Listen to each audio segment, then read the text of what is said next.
Hello friends, welcome to Pharma Today channel. Pharmacist और pharmaceutical manufacturing में काम करने वाले लोग बहुत ही अच्छे से जानते हैं कि दवाइयों को बनाने में एक्टिव इंग्रेडिएंट्स और इनएक्टिव इंग्रेडिएंट्स का यूज़ किया जाता है। एक्टिव इंग्रेडिएंट्स ही थेरेप्यूटिक इफेक्ट देते हैं। थेरेप्यूटिक इफेक्ट वो इफेक्ट हैं जो किसी पेशेंट को देने पर उसकी बीमारी ठीक हो जाती है।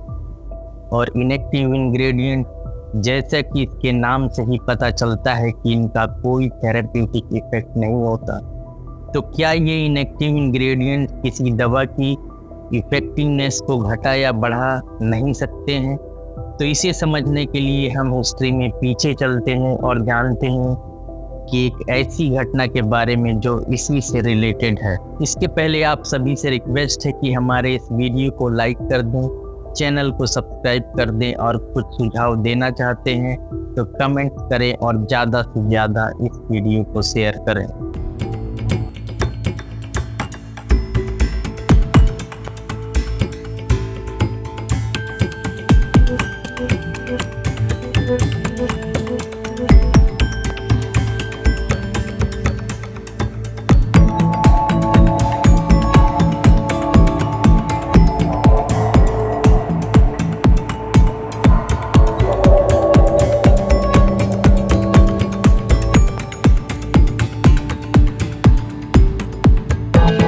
साल था 1968।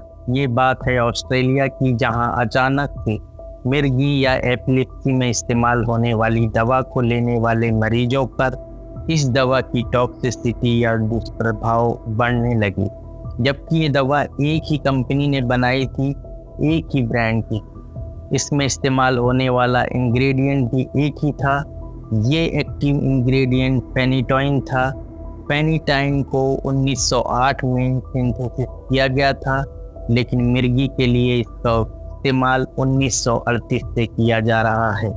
तो क्यों अचानक से बढ़ने लगे थे ये दुष्प्रभाव? या कोई मिलावट की गई थी? क्या दवाइयों के इनएक्टिव मटेरियल भी टॉक्सिसिटी क्रिएट कर सकते हैं? या ये इनएक्टिव मटेरियल किसी दवा के प्रभाव को कम या ज़्यादा कर सकते हैं? क्या कई बार प्रैक्टिकली ऐसा महसूस हुआ है कि एक ब्रांड की दवा का असर नहीं मिल रहा हो और ब्रांड चेंज करने पर वह दवा तुरंत असर देना शुरू कर दे? जब हम दवाओं के बारे में सोचते हैं तो हम आमतौर पर एक्टिव इंग्रेडिएंट पर ध्यान देते हैं जो हमारी बीमारी के इलाज के लिए डिज़ाइन किए गए होते हैं। एक्टिव इंग्रेडिएंट दवा के चिकित्सीय प्रभाव के लिए जिम्मेदार केमिकल कंपाउंड होते हैं। हालांकि प्रत्येक दवा में इनएक्टिव इंग्रेडिएंट्स भी होते हैं जिन्हें एक्सिपिएंट भी कहा जाता है। ये इनएक्टिव इंग्रेडिएंट्स कई तरह का रोल प्ले करते हैं। वे टेबलेट या गोली की संरचना को बनाए रखते हैं, इसके एब्जॉर्प्शन में सहायता करते हैं और यहाँ तक कि इसके स्वाद यानी टेस्ट और स्वरूप को भी प्रभावित करते हैं।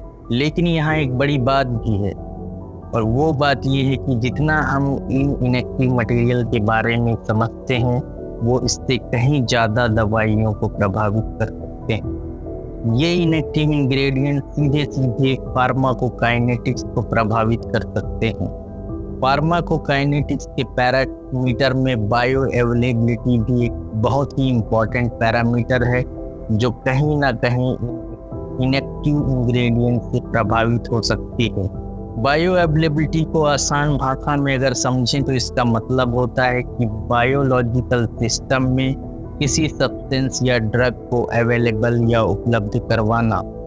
यहाँ बायोलॉजिकल सिस्टम का मतलब पेशेंट है, जिसकी बीमारी को दूर करने के लिए दवाई को उपयुक्त रूट के द्वारा ब्लड स्ट्रीम में पहुंचाया जाता है ताकि दवाई साइट ऑफ एक्शन पर इफेक्ट दे सके। मान लीजिए कि हमारे पास दो अलग अलग ब्रांड की पैरासीटामोल टैबलेट है।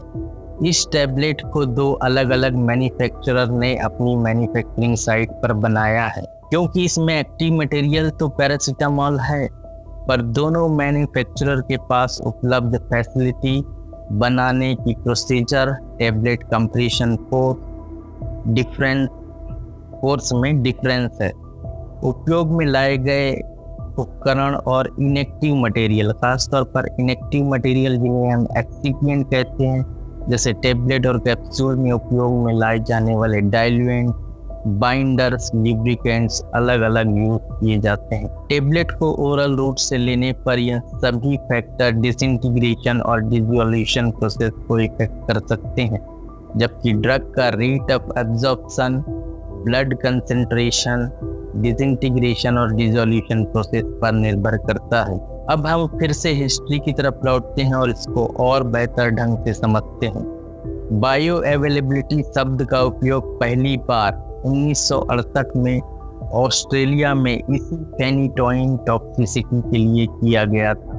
फेनिटोइन जो कि एक एंटी एपिलेप्टिक ड्रग है जिसका इस्तेमाल मिर्गी के रोगियों में किया जाता है, 1968 में ऑस्ट्रेलिया में अचानक फेनिटोइन टॉक्सिसिटी के मामले बढ़ने लगे। फार्मास्यूटिकल कंपनी जो इस दवाई का निर्माण करती थी वह कैल्शियम सल्फेट को इनर एक्सिपिएंट्स के रूप में दवा में इस्तेमाल करती थी, पर उसने किसी कारण से कैल्शियम सल्फेट को लैक्टुलोज से यह सोचकर सब्स्टिट्यूट कर बदल दिया कि एक इनर्ट मटेरियल का दवाई के थेरेप्यूटिक इफेक्ट पर कुछ खास प्रभाव नहीं पड़ेगा।